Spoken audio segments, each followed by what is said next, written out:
The Flower Ornament Sutra, Book 29, The 10 Acceptances. Then the great enlightening being, universally good, said to the enlightening beings, "Offspring of Buddha, great enlightening beings have 10 kinds of acceptance. If you acquire these acceptances, you will manage to arrive at the stage of unhindered acceptance. What are the 10? They are acceptance of the voice of the teaching, conformative acceptance, acceptance of the non-origination of all things, acceptance of illusoriness, acceptance of being mirage-like, acceptance of being dream-like, acceptance of being echo-like, acceptance of being like a reflection, acceptance of being phantom-like, acceptance of being space-like. These 10 acceptances have been expounded, are being expounded, and will be expounded by the Buddhas of past, present, and future. What is great enlightening beings' acceptance of the voice of the teaching? It means, when they hear the teachings expounded by the Buddhas, they are not startled or frightened or overawed.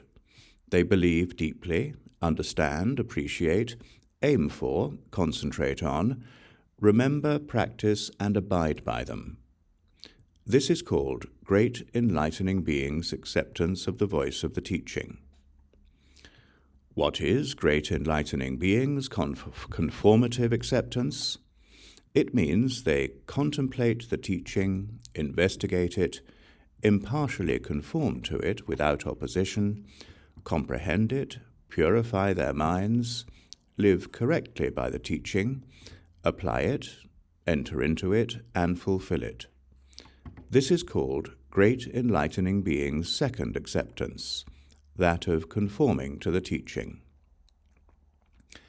What is great enlightening beings' acceptance of the non-origination of things?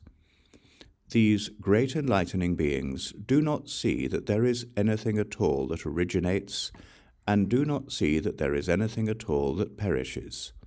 Why? If there is no origination, there is no perishing. If there is no perishing, there is no extinction. If there is no extinction, they are free from defilements. If they are free from defilements, there is no differentiation. If there is no differentiation, there is no location. If there is no location, there is quiescence. If there is quiescence, there is detachment from desire. If there is detachment from desire, there is no doing. If there is no doing, there is no wish. If there is no wish, there is no dwelling. If there is no dwelling, there is no coming and no going. This is called great enlightening beings' acceptance of the non-origination of things. What is great enlightening beings' acceptance of illusoriness? These great enlightening beings know all things are like illusions and arise from causes and conditions. In one thing they understand many things, and in many things they understand one thing. These enlightening beings, knowing the illusoriness of things, comprehend lands, comprehend sentient beings, comprehend the cosmos, comprehend the equality of worlds, comprehend the equality of appearances of Buddhas, comprehend the equality of past, present, and future, and accomplish various spiritual powers and mystic transformations. Just as illusions are not elephants, not horses, not chariots, not walking, not men, not women, not boys, not girls, not trees, not leaves, not flowers, not fruits, not earth, not water, not fire, not wind, not day, not night, not a day, not a month, not a fortnight, not a year, not 100 years, not an eon, not many eons, not stable, not confused, not pure, not alloyed, not one, not variegated, not broad, not narrow, not many, not few, not finite, not infinite, not gross, not subtle, not any things at all. Variety is not illusion. Illusion is not various. Yet by illusion are manifested all kinds of different things. In the same way do great enlightening beings look upon all worlds as illusory. That is, the worlds of action, the worlds of affliction, the worlds of lands, the worlds of phenomena, the worlds of time, the worlds of dispositions, the worlds of becoming, the worlds of decay, the worlds of movement, the worlds of creativity. When great enlightening beings see all worlds as like illusions, they do not see beings born or dying. They do not see countries born or perishing. They do not see phenomena born or perishing. They do not see a past that can be differentiated. They do not see a future that has a beginning. They do not see a present that remains for even a moment. They do not examine enlightenment, do not discriminate enlightenment, do not see Buddhas emerging, do not see Buddhas passing away into nirvana, do not see abiding by great vows, do not see entry into the absolute, do not go out of the essence of equality. Though these enlightening beings develop Buddha lands, they know lands have no differentiation. Though they develop sentient beings, they know sentient beings have no differentiation. Though they examine the cosmos, yet they abide peacefully in the essence of reality, silent and unmoving. Though they realize past, present, and future are equal, yet they do not oppose the distinction of past, present, and future phenomena. Though they are fully complete in physical, mental, and sense elements, they do not rely on anything. Though they liberate sentient beings, yet they know the cosmos is impartial and makes no distinctions. Though they know all things are beyond words and cannot be verbally explained, yet they always explain things with inexhaustible powers of analysis. Though they are not attached to the work of teaching beings, yet they do not give up great compassion, turning the wheel of teaching to liberate all. Though they reveal to them past causes and conditions, yet they know that conditionality has no movement. This is called great enlightening beings' acceptance of illusoriness. What is great enlightening beings' acceptance of being mirage-like?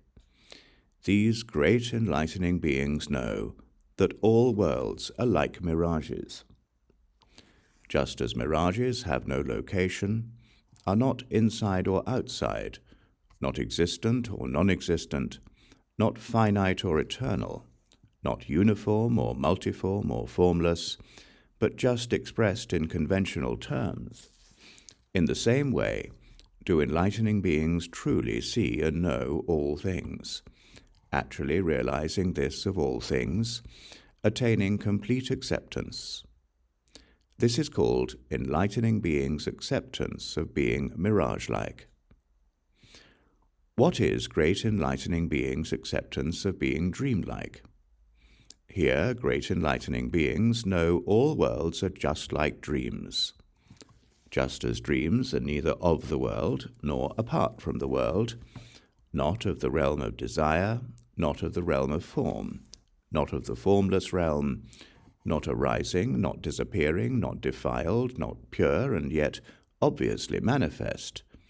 In the same way do enlightening beings know all worlds to be like dreams, unchanging, because of being free like dreams, because of clinging like dreams, because of being inherently unconnected like dreams, because of being like the basic nature of dreams, because of being like visions in dreams, because of being undifferentiated like dreams, because of being like thoughts in dreams, because of being as when awakening from a dream. This is called great enlightening beings' acceptance of being dreamlike. What is great enlightening beings' acceptance of being echo-like? Here, the great enlightening beings hearing Buddhas explain the truth, seeing into the nature of things, applying this practically, achieving realization and reaching the other shore, know that all sounds are the same as echoes, with no coming or going, appearing in this way. The great enlightening beings observe the voice of the Buddhas as emerging without emerging from inside or outside or both. Though they understand that this voice does not emerge from inside, outside, or both, yet it is possible to produce skillful expressions to accomplish explanation. Like echoes in a valley, it is produced by conditions and is not at variance with the nature of things. It enables sentient beings each to understand according to kind, and to be able to practice this learning. Just as the wife of the Emperor of Gods can produce 1,000 tones in one sound without consciously trying to do so, so also do great enlightening beings enter the realm of non-discrimination, develop a voice that skillfully adapts to different types, and forever turn the wheel of the teaching in boundless worlds. These enlightening beings skillfully observe all beings and preach to them with a universal tongue, their voices pervading all lands in the 10 directions unhindered, causing all to hear the teaching differently according to their needs. Though they know sound has no origin, they manifest the sound of their voice everywhere. Though they know there is nothing to say, they extensively explain all things. Their wondrous voice is impartial. All understand it according to species and type, while the enlightening beings comprehend this all by means of their knowledge. This is called great enlightening beings' acceptance of being echo-like. What is great enlightening beings' acceptance of being like a reflection? These great enlightening beings are not born in the world, do not die in the world, they are not in the world, not outside the world, they do not act in the world, yet are not inactive in the world. They are not the same as the world, yet are not different from the world. They do not go to the world, nor do they not go to it. They do not dwell in the world, nor do they not dwell in the world. They are not worldly or unworldly. They are not cultivating the practices of enlightening beings, yet they do not give up their great vow. They are neither real nor unreal. Though they always carry out all Buddha teachings, yet they are able to manage all mundane affairs. They do not follow the mundane stream, nor dwell in the religious stream.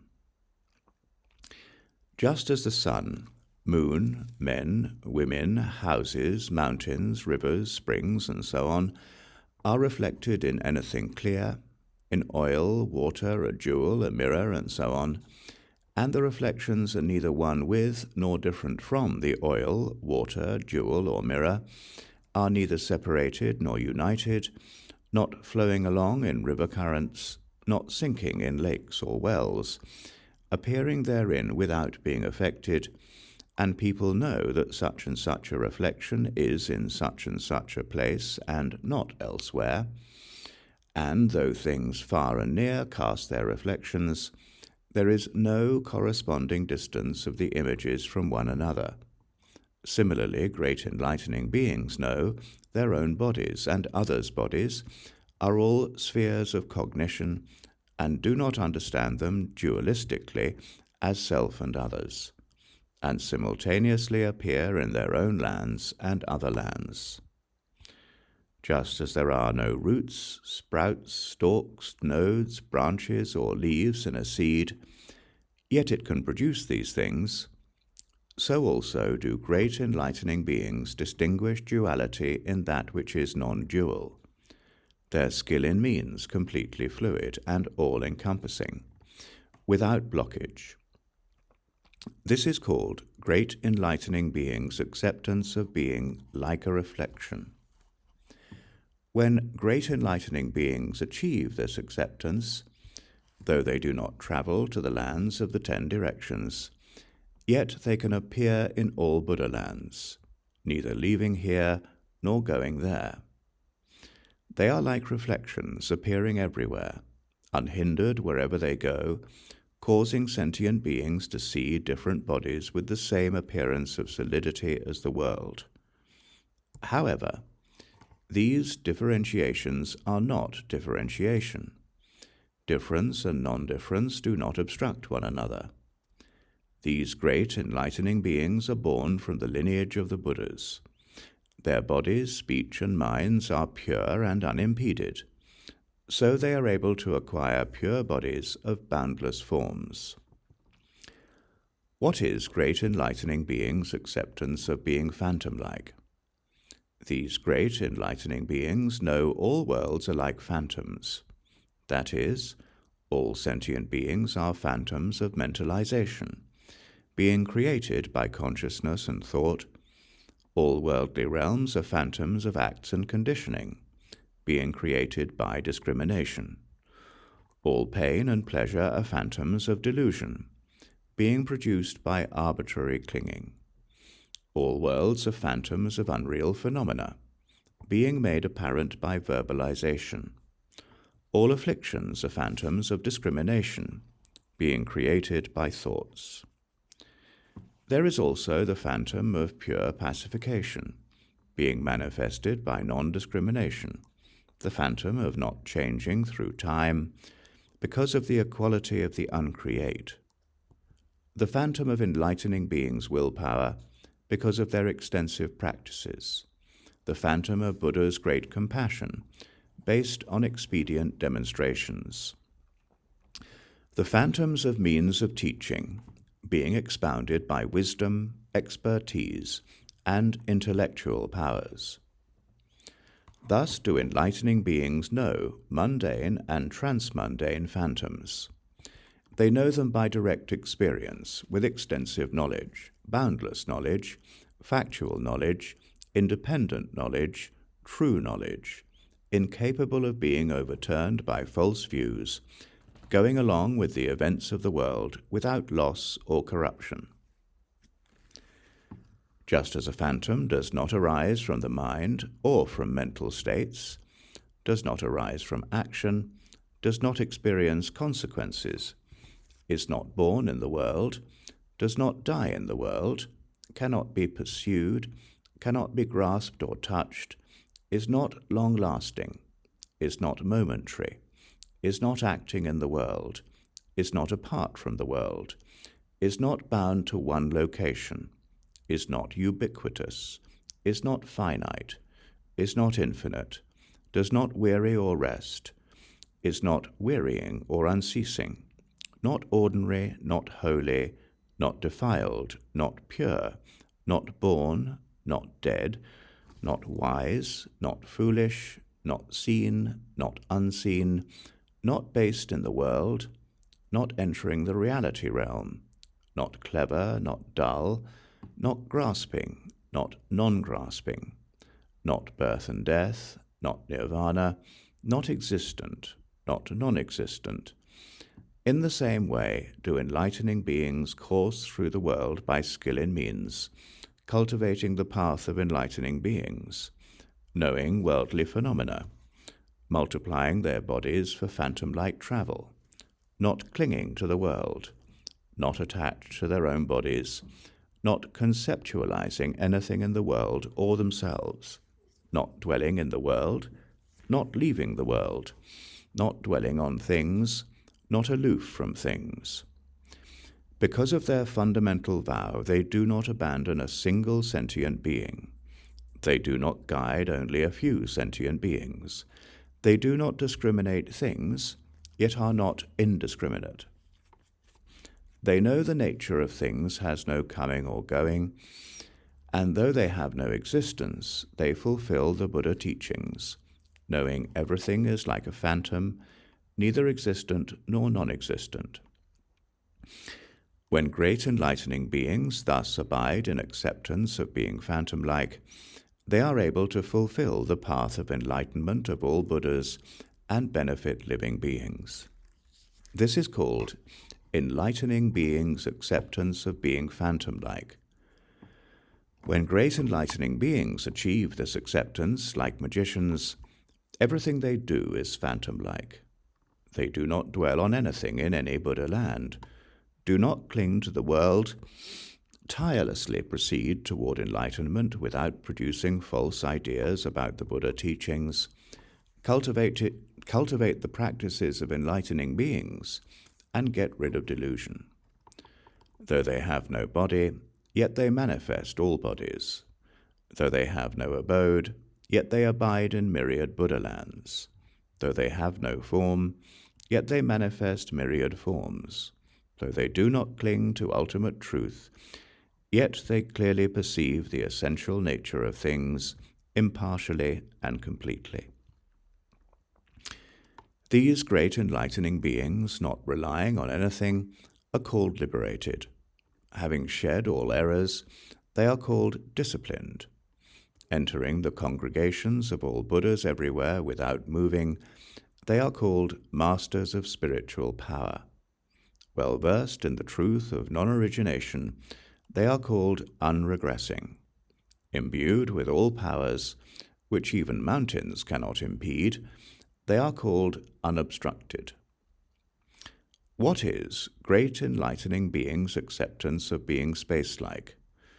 These great enlightening beings understand that all phenomena are like space, because they are signless. All worlds are like space because they have no origin. All things are like space because they are non-dual. All actions of sentient beings are like space because they have no course. All Buddhas are like space because they have no discrimination. All Buddhas' powers are like space because they have no distinctions. All meditation concentrations are like space because of equality of past, present, and future. All the principles the Buddhas teach are like space because they cannot be explained in words. All Buddha bodies are like space because they have no attachment and no obstruction. In this way, enlightening beings, by means of the device of being space-like, comprehend that all things have no existence. When great enlightening beings comprehend all things by the knowledge that recognizes and accepts their space-like nature, they acquire space-like bodies, space-like physical action, space-like speech, space-like minds, and space-like mental action. Just as space, the harbor of all things, is not born and does not perish, so also are all the bodies of realities of great enlightening beings, unborn and imperishable. Just as space is indestructible, similarly are the powers of knowledge of great enlightening beings indestructible. Just as all worlds rest in space while space rests on nothing, similarly all true teachings rest on great enlightening beings while they rest on nothing. Just as space, without any origin or destruction, can hold the origin and destruction of all worlds, similarly great enlightening beings, without aim or attainment, can show aim and attainment, causing all worldlings to cultivate purity. Just as space, without direction or angles, can manifest innumerable directions and angles, similarly, great enlightening beings, without actions or consequences, are able to show all kinds of actions and consequences. Just as space is not walking or standing, yet can reveal all kinds of postures and movements, similarly, great enlightening beings are not walking or standing, yet can differentiate all movements. Just as space is not form and not form, yet can reveal all kinds of forms, similarly, great enlightening beings are not mundane corporeality or transmundane corporeality, yet can manifest all forms. Just as space is not old or new, yet can perjure, revealing all things, similarly, great enlightening beings are not ancient or recent, but can perjure, revealing the practices carried out by enlightening beings. Just as space is not clean or dirty, yet is not apart from cleanness and pollution, similarly, great enlightening beings are not obstructed or unobstructed, yet are not apart from obstruction and non-obstruction. Just as all worlds appear to space while space does not appear to all worlds, similarly all things appear to great enlightening beings, while great enlightening beings do not appear to all things.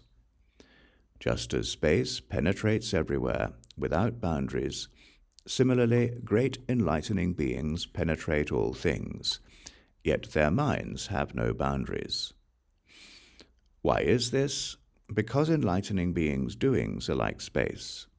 That is to say, all their practices, all their purifications, and all their accomplishments are all impartial, of one substance, one flavor, one essence, of the same measure as space, pure and all-pervasive.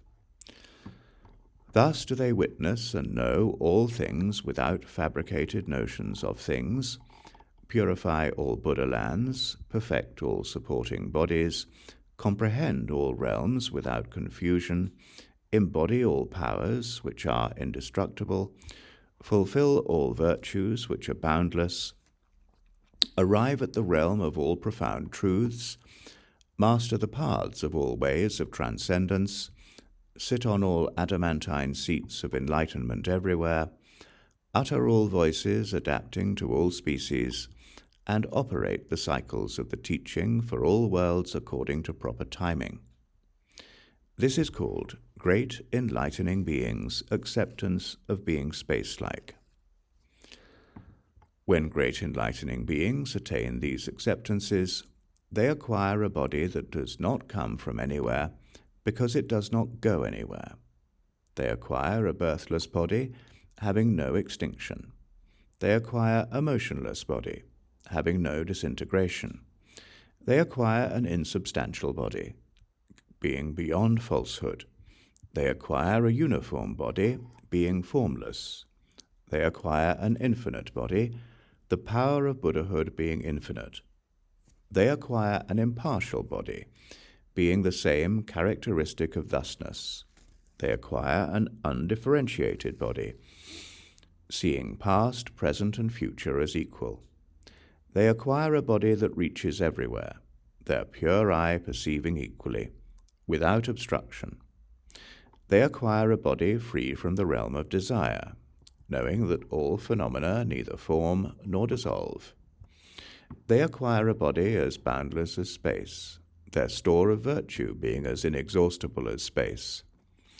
They acquire a body of endless knowledge of the equality of the nature of things, knowing the forms of all things are one form, and their nature is natureless, like space. They acquire a body of infinite, unobstructed sound, being unopposed and unobstructed like space. They acquire a body of pure action of enlightening beings endowed with all skills, being unhindered in all places, like space.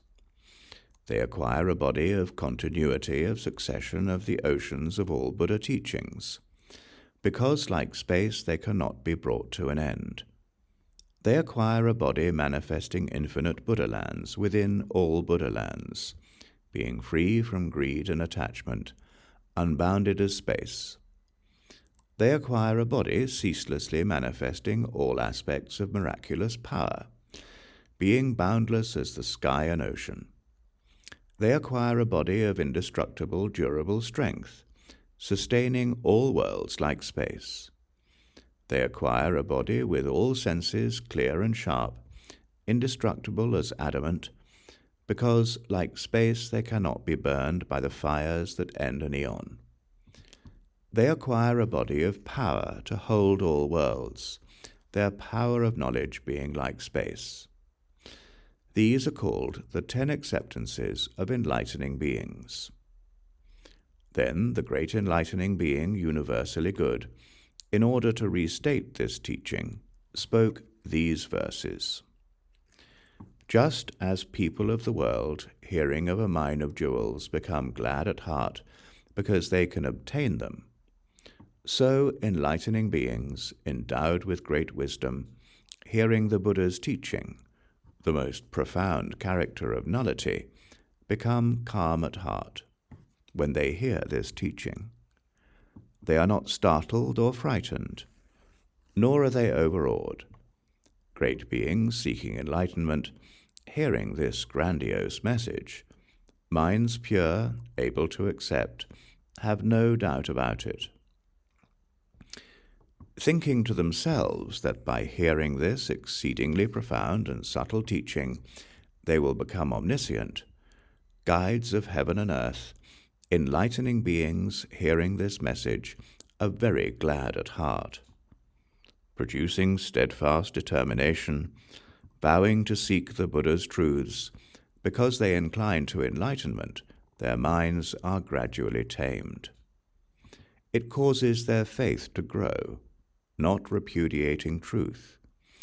Therefore, hearing this message, their minds are able to accept it.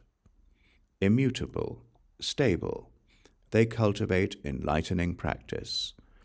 In their quest for enlightenment, they proceed wholeheartedly toward that path. Diligent, vigorous, never turning back, they do not cast off the yoke of virtues. Because they seek enlightenment, their minds are without fear. Hearing the truth, they become yet braver and serve the Buddhas, gaining rapport with them. As someone of great fortune who has found a treasure of gold makes whatever ornaments are suitable to wear, so do enlightening beings, hearing this most profound doctrine, think and increase the ocean of knowledge, thereby cultivating conformity to the teaching. The existence of things they know accordingly. The non-existence of things they also know accordingly. As the truth of the teaching is thus do they know all things. Achieving a pure mind, thoroughly clear, full of joy, they know things arise from conditions and vigorously cultivate practice. They see all things impartially and comprehend their inherent nature. Not straying from the Buddha's teaching, they are aware of all things. Their determination is always firm as they purify enlightenment. Immovable as mountains, single-mindedly seeking true awakening, with a mind inspired to effort, they also cultivate the path of concentration, practicing diligently for countless eons, with never any regression or digression. The principles enlightening beings enter are the sphere of action of Buddhas. Able to know them thoroughly, their minds without aversion or sloth, as the Peerless One teaches, they look upon things impartially. Without impartial acceptance, none can attain equanimous knowledge. Following the Buddha's teaching, they accomplish this facet of acceptance. They know things as they are, yet have no notion of things. All the gods of the 33 heavens eat from the same vessel, yet their food is not the same. The various foods they eat do not come from the 10 directions. They spontaneously appear in the vessel according to the actions of the gods. In the same way do enlightening beings observe all phenomena, as arising from conditions. Having no origin, they have no destruction. Having no destruction, they have no extinction. If there is no extinction, there is no defilement. In the changing things of the world, they know there is no change. There being no change, there is no location, and no location means nullity. Their minds without attachment, they vow to liberate all the living, thinking only of the Buddha way, never distracted or perturbed, ever with compassionate will, acting expediently in the world. Diligently seeking the 10 powers, they are in the world without lingering, Without coming or going, they expediently teach the truth. These acceptances are supreme, comprehending truth without end, entering the cosmos of reality, yet actually without entering anywhere. Enlightening beings abiding in these acceptances see the Buddhas everywhere, simultaneously giving them directions. This is called getting the joy of Buddhahood.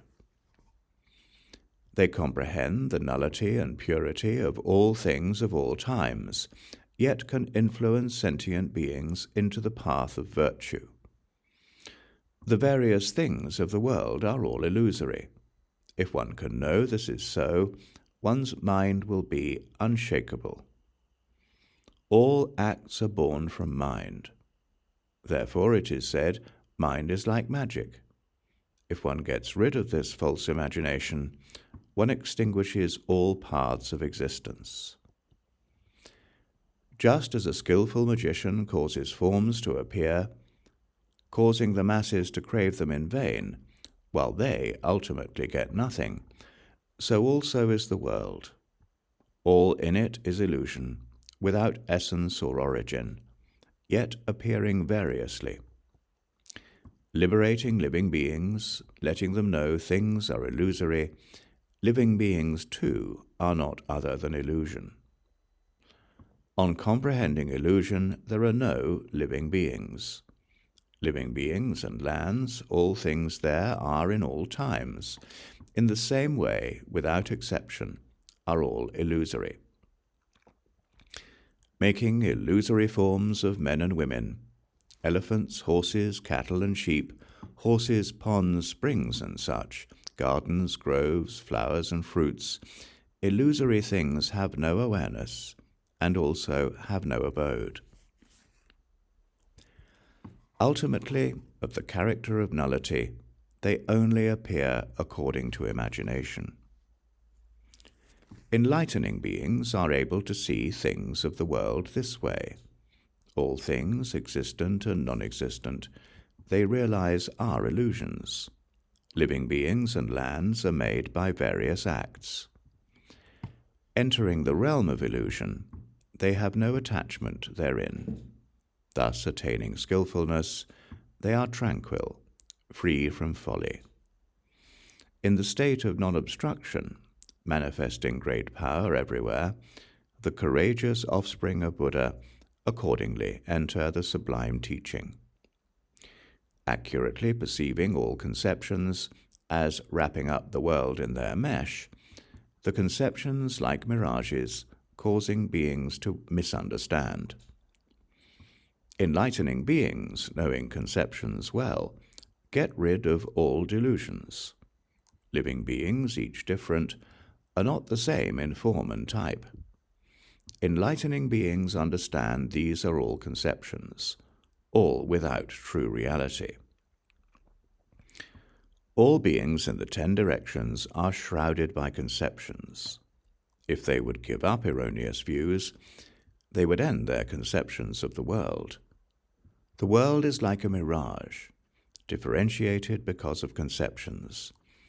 Knowing the world is an ideation, one is freed from delusion of thought, view, and mind. Just as a mirage in the heat people think is water, yet the water does not exist, and the wise should not seek it, the same is true of sentient beings. Worldly states are all non-existent. Like mirages existing in the perception, this is the realm of the unobstructed mind. If one detaches from conceptions, one will get rid of false descriptions, liberating all the ignorant who are attached to ideas. Avoiding pride and conceit, eliminating conceptions of the world, dwelling on the point of extinction and infinity, this is enlightening beings' method. Enlightening beings realize things of the world are all like dreams, neither having nor lacking location, eternally null in essence. All things have no discrimination. Like dreams, they are not different from mind. The worlds of past, present, and future are all like this. The substance of dreams has no birth or destruction, and also has no location. The three worlds are all like this. Those who see this are freed in mind. Dreams are not in the world, nor are they unworldly. Not discriminating these two, one enters the stage of acceptance. Just like seeing in dreams various different forms, so also is the world no different from a dream. Those in dream concentration realize all in the world is like a dream, not the same and not different, not one and not various. The acts of beings and lands, polluted and pure, they understand all are equal to dreams. The practices of enlightening beings, as well as their great vows, they understand are all like dreams, no different from the world. Realizing the world is empty, they do not destroy the things of the world, like long, short, and such forms as seen in a dream. This is called acceptance of the dreamlike. Understanding things of the world by this, one swiftly attains unhindered wisdom to liberate sentient beings. Cultivating such practice produces broad understanding, knowing well the nature of things without mental attachment to things. All the various sounds and voices of all realms of the world are not internal or external. Realizing all are like echoes, like hearing all kinds of echoes, the mind doesn't discriminate. When enlightening beings hear sounds, their minds are also like this, looking to the Buddhas and listening to the sound of their teachings. Their discourses without number, though they hear, they are not attached. As echoes come from nowhere, so do the voices they hear, yet they can distinguish the principles and not violate or mistake them. They understand utterances while not discriminating among voices. Knowing all voices are empty and null, they broadcast pure, clear sounds. Understanding truth is not in words, they enter the wordless realm, yet can explain in words, like echoes filling the world.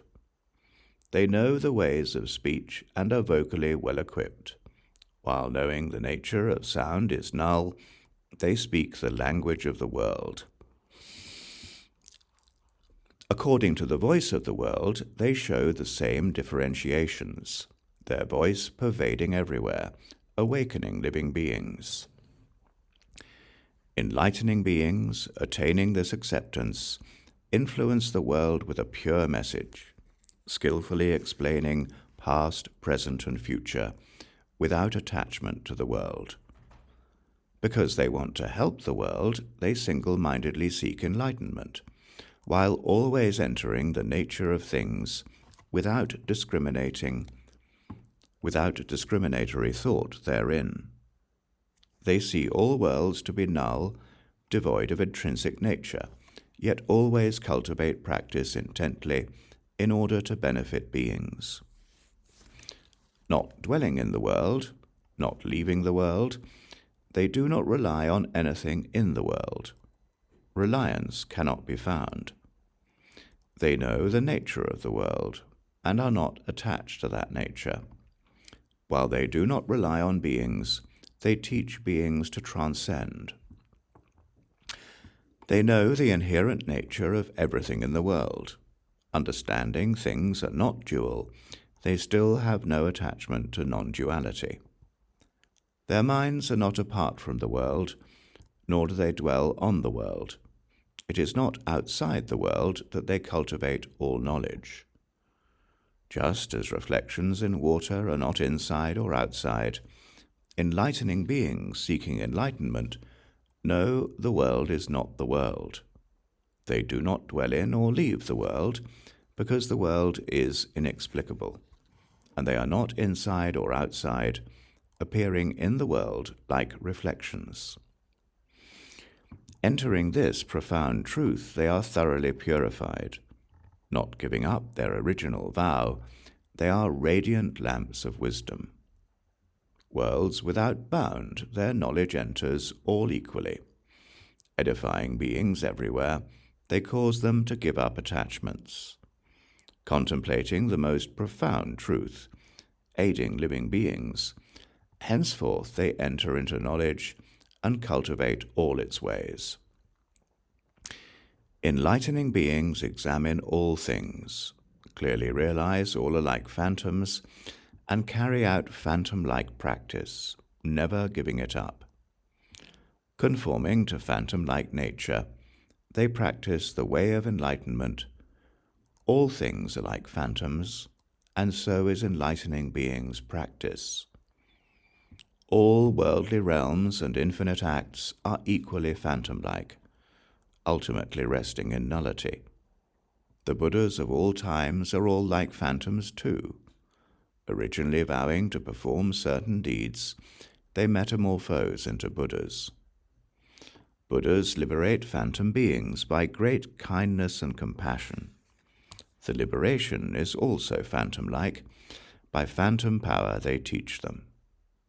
Knowing the world is all phantom-like, they do not discriminate worldly realms. Phantom phenomena, various, different, all come from differences of action. Cultivating enlightening practices, adorning phantom treasuries, with arrays of infinite goodness, they make the world according to deeds. Phantom-like things are beyond conception, and they do not conceptualize things. Both things and concepts are null and void. Such is enlightening beings' practice. The sea of phantoms understood by knowledge, the phantom nature stamps the world. Phantoms are not things born and perishing. The same is true of knowledge. The 10th acceptance clearly sees sentient beings and phenomena are null and void in essence, like space with no location. Attaining this space-like knowledge, one is forever free from grasping and clinging. Like space, it has no variation, and is unobstructed in the world. Achievement of acceptance of being like space is, like space, inexhaustible. Objects are like space, yet one does not think of them as space. Space has no intrinsic nature, and yet it is not nothingness, but has no variation. The power of knowledge is also like this. Space has no beginning, no middle, and no end. Its measure cannot be found. Enlightening beings' knowledge is also thus. Thus, observing the nature of things, all like space with no origin or destruction, is the attainment of enlightening beings. Themselves abiding in the principle of being space-like, they also explain it to others, conquering all demons. This is the method of the acceptances. The distinctions of features of the world are empty, without any marks. Entering into signlessness, all signs are equal. By one single means they enter all worlds, that is, knowing that all things in all times are in essence equal to space. Knowledge and voice and the enlightening being's body are in essence like space. All are quiescent and void. These 10 acceptances are cultivated by offspring of Buddhas. Their minds rest at peace, and they explain them to others.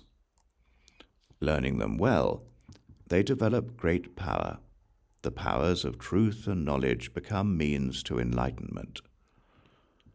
Arriving at these acceptances, they achieve unobstructed knowledge, transcending the masses, and turn the unexcelled wheel of the teaching. The great practices they carry out are beyond measure. Only the ocean of knowledge of the tamer can know them in detail. Giving up their egos to cultivate practice, they plunge into the profound nature of reality. Their minds, always dwelling on pure truths, these they give to others. The number of living beings and atoms in lands may be known, but no limit can be ascertained to the virtues of enlightening beings. Enlightening beings are able to accomplish these 10 acceptances. Their wisdom and their conduct no sentient beings can fathom.